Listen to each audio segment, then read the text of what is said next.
I don't mean to put you on the spot here. Yeah, of Can the president not make it up the main stairs on the presidential aircraft? course he can, and I know he can, but it goes back to that. So why isn't he? What I found, Steve, from being there was it was an impulse to protect, to prevent, almost like a preventative measure. Then defense. Yeah, people want to implement strategies, but they're kind of scared to take risks because they're so scared about what the downside could be. Very pleased to be joined at the 204 days out mark from the presidential election with Michael LaRosa, who is a Capitol Hill veteran, a veteran journalist, and was press secretary to the First Lady and special assistant to the President of the United States of America. Michael, welcome. Thanks for having me, Steve. Take us inside the White House from a really unique vantage point as having been principal communications aide to the First Lady in a moment like right now of national crisis, where you have a direct attack by Iran against Israel. The United States is involved in the action defending Israel. President is convening the G7. It's on a week where there was a state dinner. We're 204 days out from a presidential election. Take us inside. What is happening around the White House, but specifically in the dynamic of the people that you know as human beings? I think back to some of my experiences, like during Afghanistan, and then at the beginning of Ukraine, of the Ukraine invasion, the Afghanistan withdrawal. There's a couple, I want to say a couple of weeks in the White House that felt you could felt how they were dark days, but you could feel the tension and the stress because the images that are playing on TV are playing on every TV throughout the White House, and the president was, the commander in chief and taking the heat for it. There is an uneasiness there because you know that the pressures your spouse is facing are so high stakes, and especially when it comes to the Bidens and the military, it was really sad and it was really hard, again, because they didn't lose a son in war, but they had a son go away to war, and they've had tragedy in their lives. So those situations, she's feeling pain for him. And we were going to go to Camp Lejeune because, as you know, she does a lot of work with military families, and there was nervousness about opening it up to the press. And I thought it was a mistake that we didn't, but in the end, we didn't. It goes back to sort of protective impulse to protect them at all costs. And I thought, I said to her, I said, this is the moment that military families need you the most. You're not making these decisions. They know that. But that's what supporting military, this is the time when you need to be supporting those military families. And there were I believe one or two of the soldiers who died at that Abbey Gate were stationed at Camp Lejeune. And so it was going to be a big deal. When we got there to Camp Lejeune, the roommate of the female sergeant who died, had COVID. And so she came to see us, but couldn't get out of her car. So Dr. B got out of the motorcade and put her hand up to the window, pressed her hand up against the window of the roommate's car. People had tears coming down their eyes, but I didn't see the president a lot. I remember being at Camp David and he with them one weekend, and he just wasn't, he's working constantly. She'll tell you they come home, they go to dinner at night together in their dining room, usually around 6:45, something around there. And then they're both reading briefing books for the rest of the night. She's usually to bed earlier and up earlier. He's usually to bed later, and I think gets up in the morning and does a workout on the third floor, and then comes down and it goes down to the office. But they consider the briefing books a way of life. They're always reading briefing books, and the briefing books are there when your eyes. She sees them all over the tables. So one more story on just sort of trying to lend some color. We were in San Francisco about the start right after the Russians invaded Ukraine, and it was, again, the images on TV that really affect you, affected her, affect him. And it's jarring. And we were at fundraisers, you try to be a little bit more candid, and or at least you try to, you know, I don't know, the press isn't there, but there's a pool reporter, but people I think politicians tend to be a little bit more candid when they're talking to their supporters. And we were talking about, she kind of ripped up her speech and said, I want to I was going to say there's a display of performative intimacy at the fundraiser. That's a great way to put it, performative intimacy. And we're sitting in the hotel like that morning and trying to, she didn't want to give a standard speech. She wanted to just talk because it felt tone deaf, to not talk about what's going on in Ukraine, but instead to talk about raising money for the midterms. It was a little weird, but I said, I think you should remind them that they're getting a return on their investment, because people at that point, the way we handled the lead up to that war, I think the president and the White House did a great job of keeping the coalition together, strengthening NATO, but also having the back of the Ukrainians and keeping everybody united. And I said, you need to tell them that he has been negotiating with the Russians since he was 36 years old. Like, this is the 3 a.m. phone call. This is the moment. This is the reason why, even if you didn't want to vote for Joe Biden, that you wanted somebody more progressive on healthcare, or you wanted somebody more progressive on student loans or whatever. This is why you voted for the man, because he's been doing this his entire life. There's no one better to be in this moment, more experienced, more capable in this moment than him. Your question just sort of reminded me of that moment. Is the two of them as a couple, they have this enduring love story, and it's true. They text and talk throughout the day. When we were leaving Ukraine, when I was with the First Lady in the car, she called him as soon as we crossed back into Slovakia. He's always concerned. In the middle of the day, he's calling to see what we're doing, to make sure that, they're a normal married couple, is what I can say. I know people don't believe me, but I noticed just a dependency on each other that is, real and rooted in love. So almost 5 decades.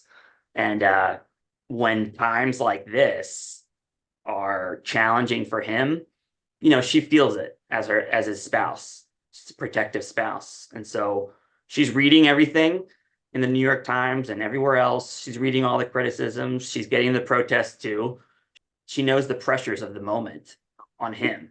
And so they do try to keep some semblance of a routine where they see each other at night, but then it's back to the briefing books after that. Well, I'm just imagining that that's quite a difference between the Bidens and the Trumps, because Donald Trump, while he is munching down the cheeseburger in bed at 6:30 p.m. between a couple rounds of handshakes at Mar-a-Lago, is definitely not reading the briefing books. And when you think about authentic love and authentic partnership on this, the first day of the porn star hush money trial taking place in New York, the contrast between the two men in terms of their character and fitness is just mind-boggling, but nevertheless a close race it is. The contrast in integrity and values is we've come such a long way since the late 90s, when Newt Gingrich said he was never going to do another interview without talking about the values of Bill Clinton and the Monica Lewinsky affair. We've come such a long way. This is a president that goes to, Steve, I got to tell you, I don't know how often you had to go to church on your campaigns, but I have not gone to church so much in my lifetime than I did between 2019 and 2022. That man goes to, first of all, that man goes to church every weekend and devoutly Catholic. And I don't know how he does it, but even if it was snowing in Iowa, he was at a church, and we were not staying at the Four Seasons, let's put it that way. But he was going to a church every weekend. His integrity and his character have always been a source of what I thought was some part of his political superpower. And that's why it really bothered me when Republicans were really trying to smear his son, smear his family, smear him, and lie about this whole, Biden corruption thing. It really bothered me that he wasn't punching back more and sort of defending his honor. Big mistake. I've watched these ratings, these favorable ratings, and drop for him. And it hurts my heart because if anything, you can hate everything he's doing as president, but the man is one of the most honorable people you'll ever meet. 204 days out, are you worried? Do you think the president has things in hand? What is the likelihood when you put your head down tonight that you think when we go to bed on election night or sometime early the next day, network broadcasts will be saying that Donald Trump has been elected 47th president of the United States? How do you see where things are right now? Well, I still think it's a 50-50 race. The New York Times poll that came out over the weekend sort of matched what people on cable news and sort of the punditry class has been saying, is that his numbers are slightly ticking up. They are moving in the right direction. I think what concerns me, though, is just knowing that in 2019 and 2020, we didn't trail Trump in any poll. And so the fact that he still can't climb over that hurdle does concern me, because at some point, I think he has to start creating some consistent distance. I mean, you would know, I've been watching campaigns and observing them and worked on one presidential campaign, but you would know better. I would assume that at some point those numbers need to change and he has to pull away a little bit. I also am not sure how useful polls are that aren't measuring, third party alternatives as well as part of that head to head, right? Because so much of this feels like 2016 all over. You've had an interesting seat to life in Washington. You've worked in journalism, you've worked on the Hill, you've worked in a presidential administration, you've worked in the private sector for a public affairs firm. When you evaluate where we sit today, 9 years in to the Trump era, the United States is a two-party system. You're a Democrat. I've been a Democrat for the last couple of years, but spent a long part of my career in the Republican Party and working at the top levels of the party, running campaigns. If this was a sports league, this is a two-team league. Why can't the Democratic Party put this away? What is it about the Democratic Party that the country is looking at and saying, nah, Trump? What do you think that is? One, I don't know if the entire country is saying, nah, Trump. I don't agree with Governor Sununu that 51% of the country are even saying that. I think there's two things. One, and this is kind of why I want to leave television, our mainstream media has really developed a dependency on Trump that I saw being there in the control room, being there editorially. There is a dependency, whether you are Fox, MSNBC, or CNN. I don't think bad news really affects him in the way that it has with normal, traditional, conventional political candidates. So the more saturated we are with Trump, I think the more immunized voters become to him and find him entertaining and interesting, peculiar, and unpolitician-like. I also think, now I just want to say, I was on the Biden train very early. I wanted Biden to run more than anybody because I thought he was the one that could beat Donald Trump. And I was lucky enough to work for him and work on that campaign and work for his wife and get to know his family. I have a lot of affection for the Bidens, and I was not a no labels person. I was not somebody looking for an alternative. I thought the president has been one of the most effective. You can disagree on substance, but I think he's been one of the most effective presidents in my lifetime. I think he will have done more in 2 years than most presidents do in 4 or 8. That said, I do think in 2020, if you're just pragmatic and you just look at politics and you take your team blue or team red hat off for a minute, just look at the primary and look at the general. There were a lot of people that gave him the benefit of the doubt who probably didn't want to vote for him, but knew he was the guy that could beat Donald Trump, get rid of Donald Trump. And I think there was a lot of people that thought he was going to be sort of a transition to sort of a younger generation of political talent. And I think a lot of those people thought they were making a deal with Joe Biden. And I think they're parking their frustrations in other places right now because they think he broke the deal. That said, like 2016, this is an eat your vegetables and drink your medicine election. Like you have to charisma and charm and cult of personality. It's just not a way to go about voting for president, and particularly when the stakes are so high. So I don't know why the Democrats can't put it away, but those are two of the reasons I think that sort of lead us to where we are with how close this election appears to be on paper right now. Do you think the president broke his deal implicitly? No. Well, first of all, I think that people thought, because age has been a factor in in the last election too, that maybe he wouldn't run. There has not been a president his age who has run before. So I don't think people saw it.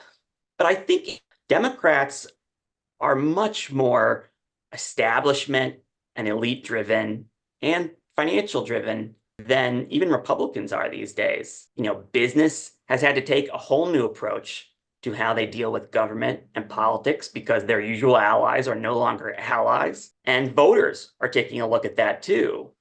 And politics doesn't change just because of moments. And I think if people thought that Joe Biden was going to just hand over power willingly from a job that he aspired to his entire life, and by the way, has been pretty good at it, that's just not how DC and politics works. It's just not. Well, which is why when King George III found out that George Washington was resigning his commission and was not going to be a king, he said, if that's true, he's the greatest man of this or any age, right? Walking away from power is not something that happens very often. And the president is making a decision, and it is Trump versus Biden in a very close race, 204 days out. Let me ask you this question. I agree with you about the reality of politics, but I think that one of the great places to have seen every politician of the last generation was sitting where you sat on the hardball set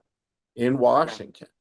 There's nobody during the heyday of that show who didn't come through those doors. Yeah. Who do you remember? Who stands out? Well, there's the celebrities, but then there are the politicians. And I got to say, my favorite guest, the one that stood out the most to me because of my love for politics at such a young age and, sort of fascination with John Kennedy and the Kennedy assassination, getting to spend a few minutes alone with Clint Hill, his Secret Service agent.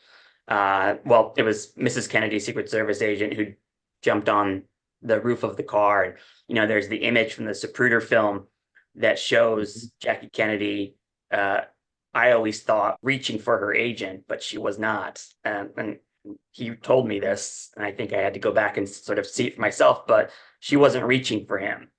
She was reaching for the president's brain matter that instantly departed his body when that final shot rang out. And if you go back and watch the video, she doesn't look for Clint Hill. She reacts instantaneously to just trying to piece together. And he'd been somebody I had wanted to meet my entire life, and because he was there, he was at ground zero, and he's a fascinating man. And I thought about it a lot as I was working for Dr. Biden and in the Secret Service bubble, and have a lot of respect for the Secret Service and what they do. And so he was one of the most memorable guests, I would say. But there was always like fun actors to me. But I'm a political junkie, so I definitely enjoyed meeting the politicians. And I would say when Newt came on for the first time, Newt and him had a really tough relationship, and so when he came, we brought him.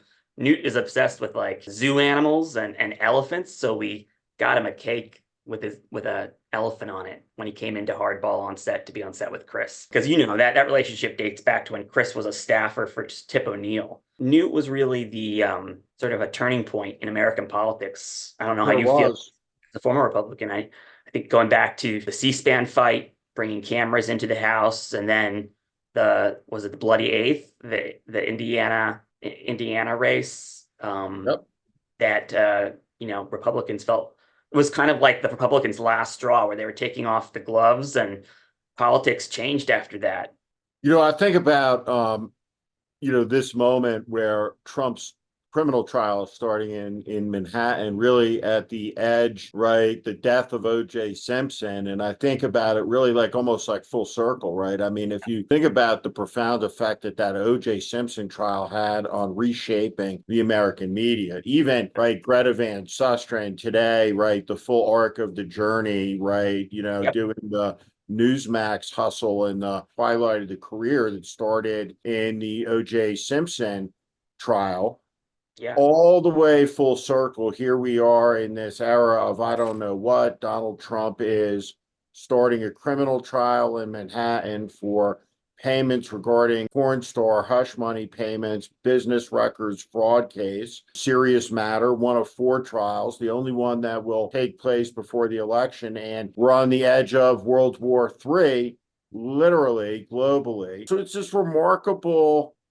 moment in American politics. And Newt Gingrich is an architect, a founding father of it. If there were ever to be a place where Sebastian Gorka was carved in paper mache into a replica of Mount Rushmore, of freak showery, of the Star Wars bar scene, of the menagerie, of all of this Trump detritus in this moment, right? I mean, Gingrich is in the middle of the Yeah. statue. He's in the middle of the picture. He's the godfather of all of Yeah. it. And sometimes I don't know if it was a brilliant evolution and turning point, or just horribly destructive, but putting the cameras, in the house and then televising 1 minute so that people at home were thinking these people giving these passionate speeches were, delivering, oratory to a room full of hundreds of other members, when it was really could be just them in the well of the house.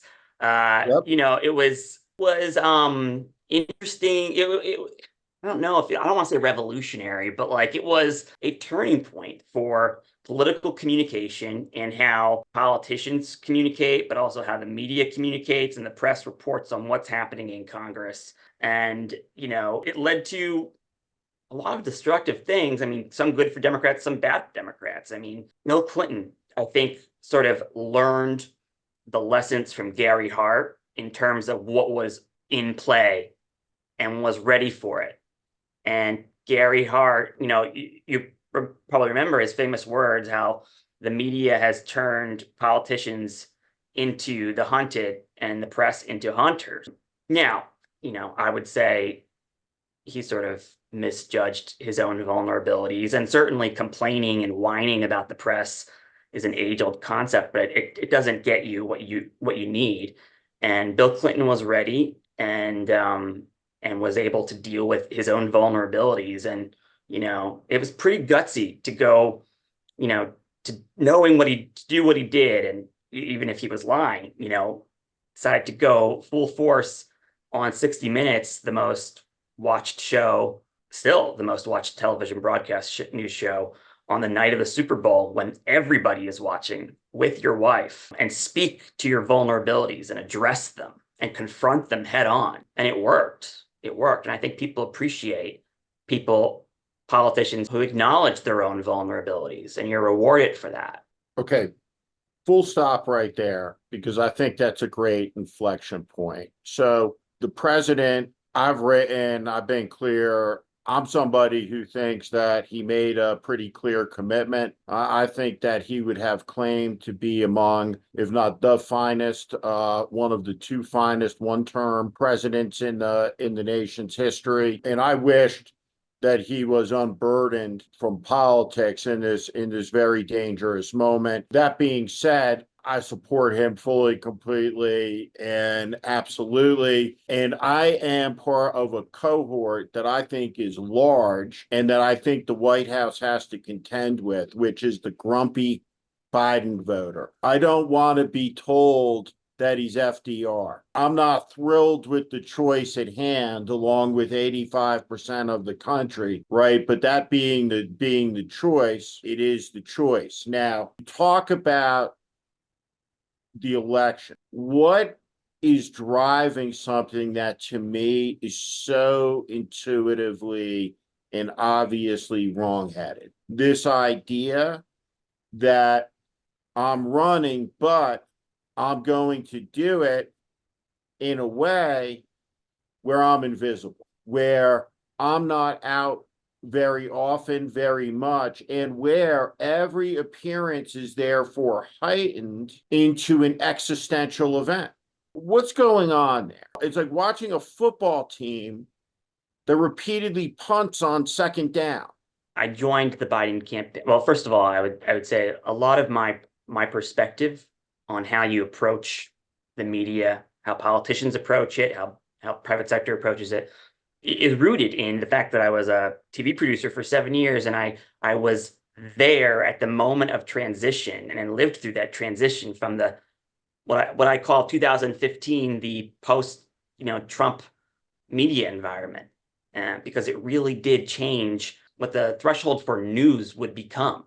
Remember, tweets were now news and were now full screens and calling into Sunday shows. I mean, he changed the rules, and the media allowed him to. We allowed him to. I say that because I was there, and I was trying to book him all the time for my boss. So when I walked into the Biden campaign, I had a frame of reference, and I had a lot of opinions on, of course, on what I thought Biden should be doing, because I think Biden's his best advocate. But, my role was to stay in the other lane. And I'll never forget this, Steve. We were 3 days out from the Iowa caucuses, and it was January, the end of January. I think it was like January 30th or something like that, on a Friday. And we were in the car. We were in Eastern Iowa, me, Jill, and her chief of staff. And I was reading through the list of folks doing the Sunday shows in the Democratic primary.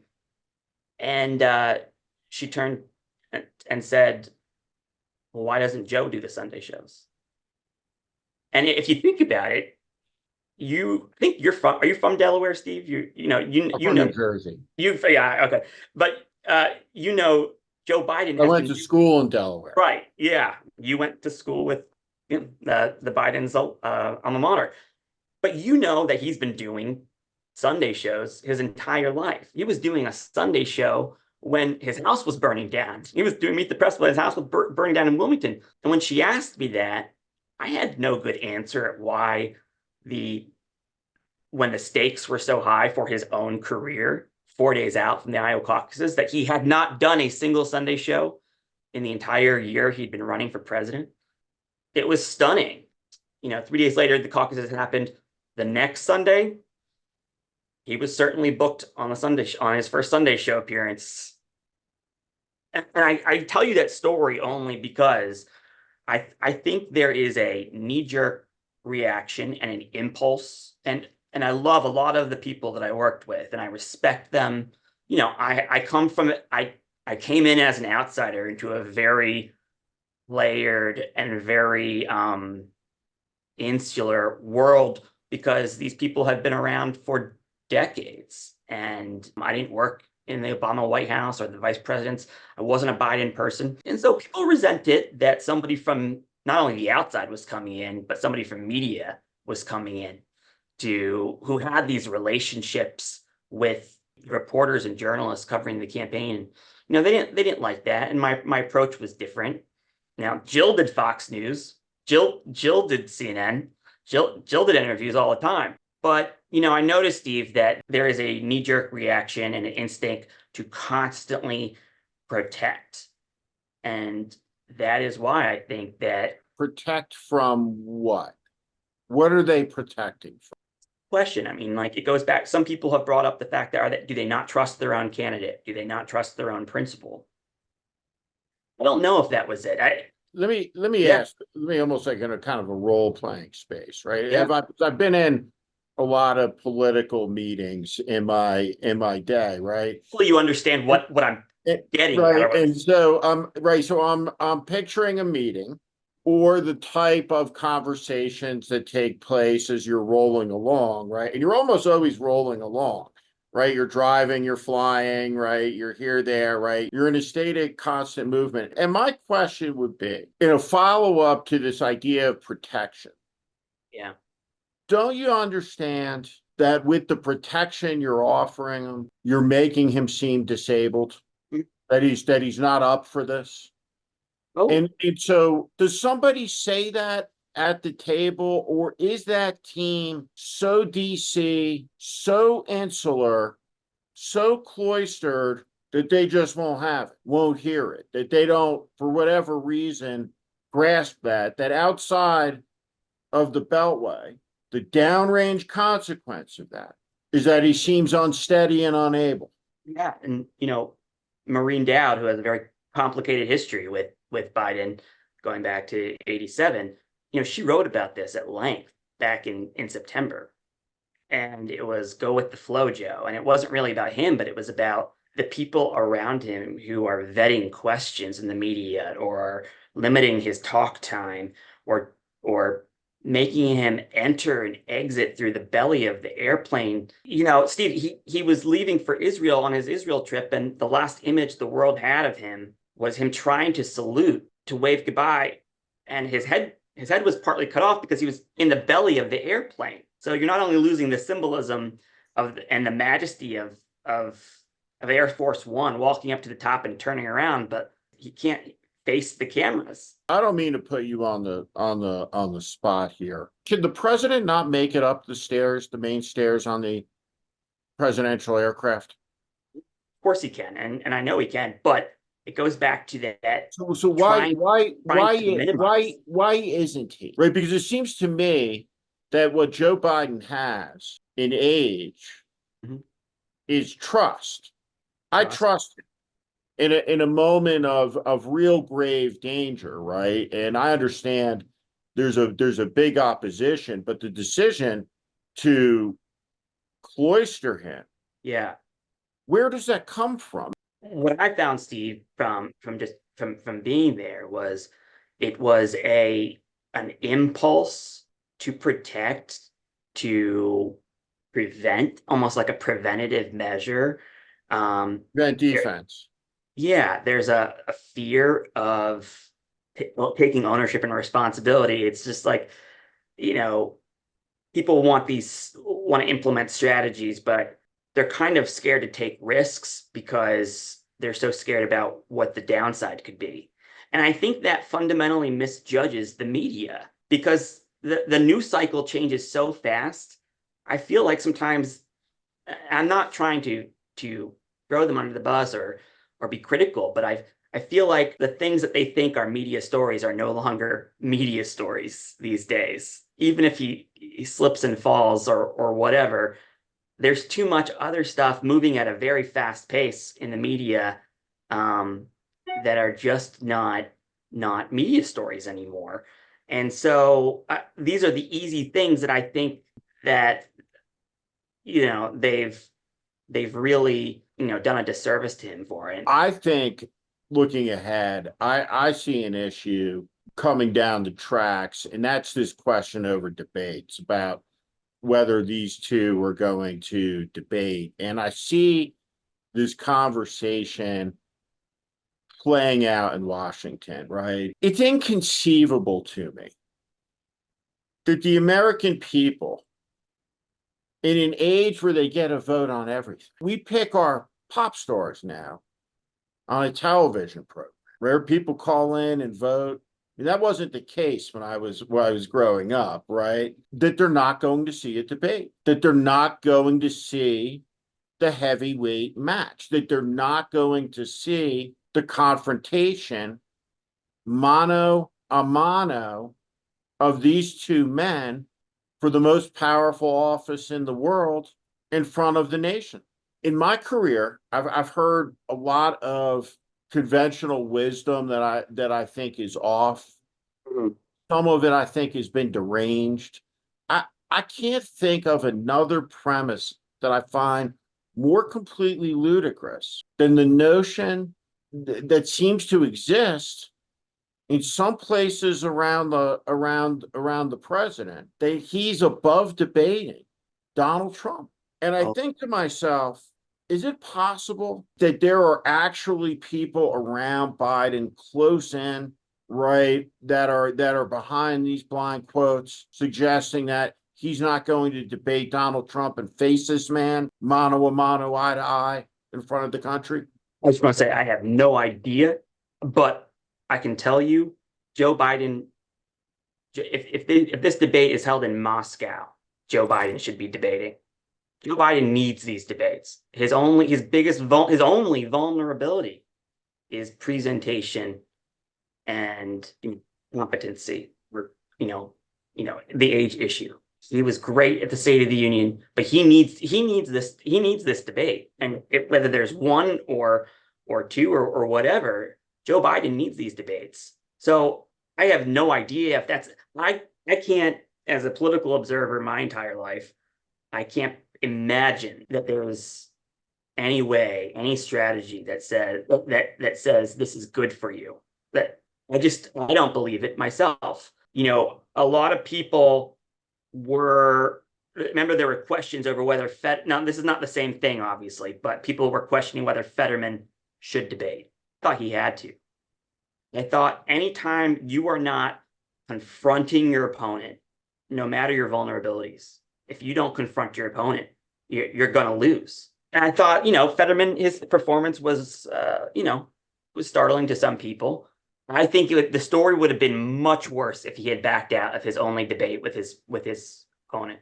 And I think that's the case here, Steve. You tell me if I'm wrong, but I think Biden will be blamed if they don't debate, because for as much as he lies, Donald Trump, in every breath he takes, he's a performer, and he knows how to entertain, but he also knows how to perform. If the president can't match his performance, he doesn't appear on a debate stage, he will get blamed for that. I think that's my opinion. It's just a gut opinion, not backed up by facts, but I think he needs these debates more than Trump needs these debates. And Trump wasn't that great of a debater to begin with. Refreshing to hear. Michael LaRosa, thank you so much for your time. And thank you all for watching this edition of The Warning. Thank you for listening to my political commentary. If you like what you heard today, please also consider subscribing to The Warning daily newsletter on Substack.